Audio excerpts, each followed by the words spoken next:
rock and roll. Greatest rock and roll band in the land today, it's the Goods!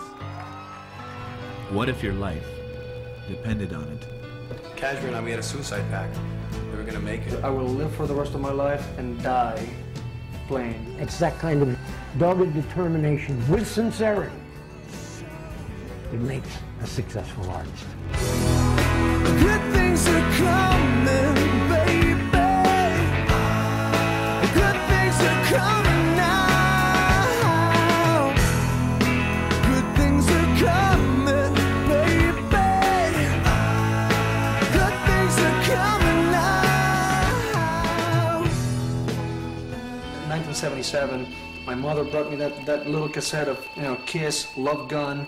I played it, I played it, I played it. I wore that tape out. I go back to moments like that, because moments like that make me realize that I'm here for that, and just for that. Twisted around long tunnels. The first memory I have of music was being a little kid and with my little brother, and my mother used to bathe us in the kitchen sink. And I remember hearing the Beatles' White Album playing in the background. We had a little plastic record player, kind of with the lid, and you put it on there and it goes, And I used to go to sleep listening to the Sgt. Pepper's Lonely Hearts Club Band. Just hearing this beautiful music. Speaking to my soul. And never realizing there was ever a time when the music didn't exist. When you're really tiny, like hearing a song that's perfect, like Yesterday by the Beatles, you figure it's always been there. But there was a moment when that song didn't exist, when people didn't have that song. That's the kind of thing that John and I wanted to do growing up. We wanted to be able to make songs that people would hold on to and make their day a little bit better. The lessons in love, and lessons in time, and lessons in hearts, good hearts. These days, a little's not enough. It was really about making music. When I first met the other guys, we jammed in their living room, and it was just so fun to play with other musicians and make music. That's what it really was all about, that feeling that you get. And then when you put a crowd in front of you, screaming and going crazy and having a great time, and then somebody wants to take that, mass market it, so to speak, and give it to everybody, and you can tour the country and play your music and make a living off of it. I mean, wake up every morning and do something you love to do.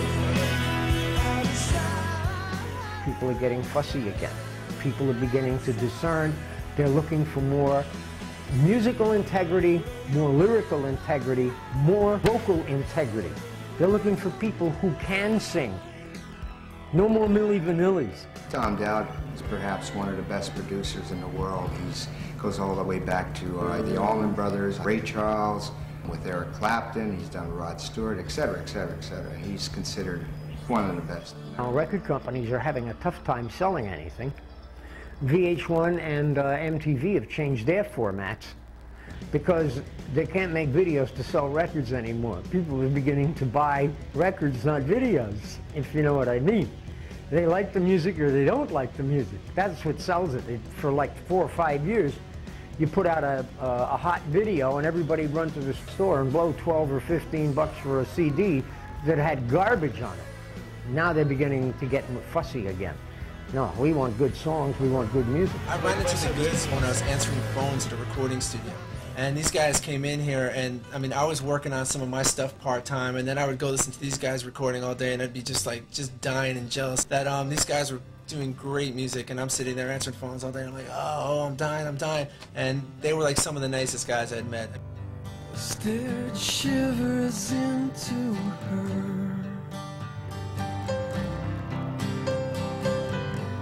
The night was too perfect with daylight.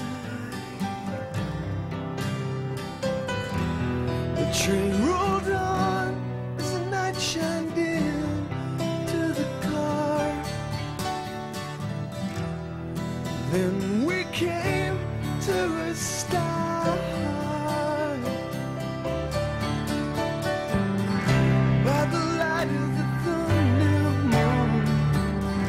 With the light of the thunder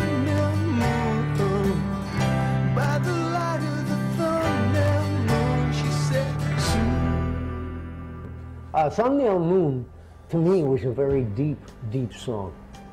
When somebody has command of the language and the music caresses the lyric, and sometimes you'll hear something go by and you'll say, gee, that's a pretty lyric, what are they playing? Or else somebody will play something beautifully and you'll say, what the hell are they singing? Listen to that music, it's gorgeous. But there's some times when all of a sudden you can't discern. You just listen and you say, what a picture, that's gorgeous. And you're not pointing to the music and you're not pointing to the lyric. There is some kind of marriage of the different art forms of the lyricism, the vocalise, and the accompaniment. And you just listen to it and say, yeah, it's that sweet feeling. Well, I don't believe in accidents. When I first met the Goods, I was working as a music writer, and I did an article on them because they were the most popular band in South Florida. Then later, when I started Marilyn Manson, they let us open up for them, and that was our first show at a place called Churchill's Hideaway in Miami. It was pretty disastrous, but those guys were good enough to give us the break, and I hated it while I was doing it, but when I finished, I realized that that's what I wanted to do.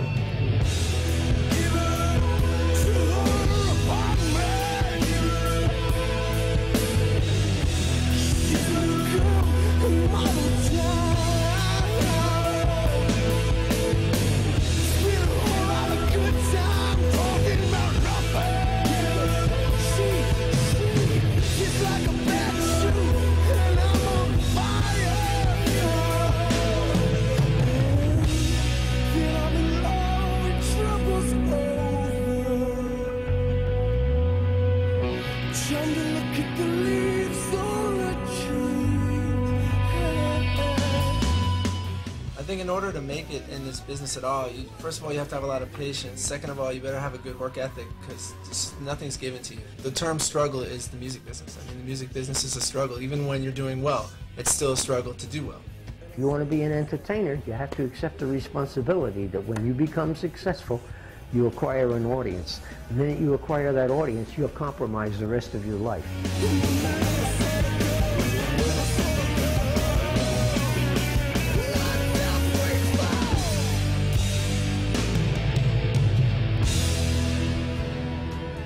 We've given up so much for music, man. I mean, relationships, people that we love and will always love. I've got a secret that nobody knows. A creative person. When they lock themselves in a room with the earphones on, with the amplifier by the piano, when they start writing, everything is secondary. 'Cause I love you.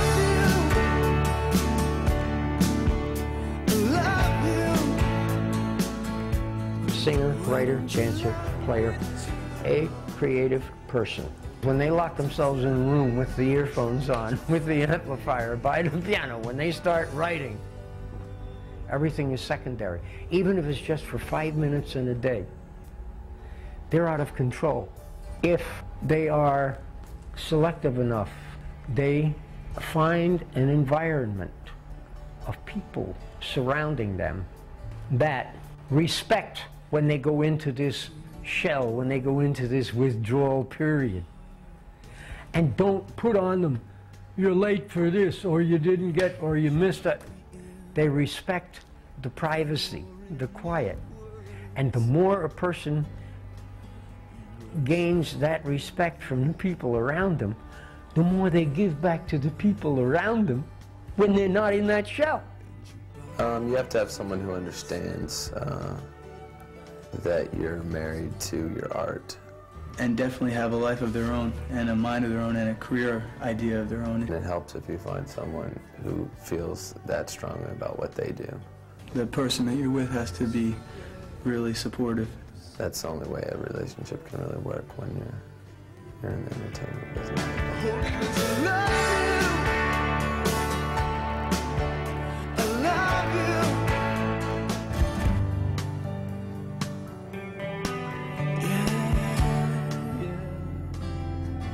Sometimes it takes trauma to really make something beautiful, to make art. We've gotten some great songs out of all our pain. I think music can cure anything. Music could cure cancer. Anything. There are times when something has happened, personal grievance, and when you walk in to do your gig that night, you're thinking, well, I can't think about that now, I have to do this, and you just dismiss this, and you kind of release yourself into this form of release. And maybe 2 or 3 other people are on the same page you are at the same time. Not for the whole night, for maybe 5 minutes or 10 minutes in 2 hours worth of music. And it's just like, oh yeah. John Lennon has died, and we were huge, huge Beatles fans. And we went to school that day, and people were saying, picking fights with us, your Beatle died and all this stuff. And we were getting beat up anyway because that was just our role. We just got beat up. But there was Christmas, and it was kind of a depressing Christmas with that going on. And then our dad died the following January 6th, which is Little Christmas. And just one day he was there, he was totally fine, and the next day he's not there. He loved music. He used to sing to us all the time. He had a nice voice and play the harmonica. And he encouraged me, and when he died, that rock and roll became the role model for us. Whoever your role model is when you're growing up, for us it was the Beatles, but whoever it is, you can tap into that person because they've been through it before. So sometimes it's not good enough just to be great at what you do. You need some sort of pain to make you create something that's going to make more of an impact. There are certain things in your life, certain moments that kind of guide you and take you on a path. And if our father had lived and we'd gotten to know him a lot better, we would not be doing what we're doing right now. We might be computer programmers or bankers or who knows what. Yeah. He came back home, he was a college student, and he said, "Ma, I'm not going back to college anymore. I started growing my hair long. I'm going to start a rock and roll band." I know that it's something that I've wanted since I was a little kid. And that's what I'm going to do. And he said if Mozart were alive today, he'd be playing rock and roll.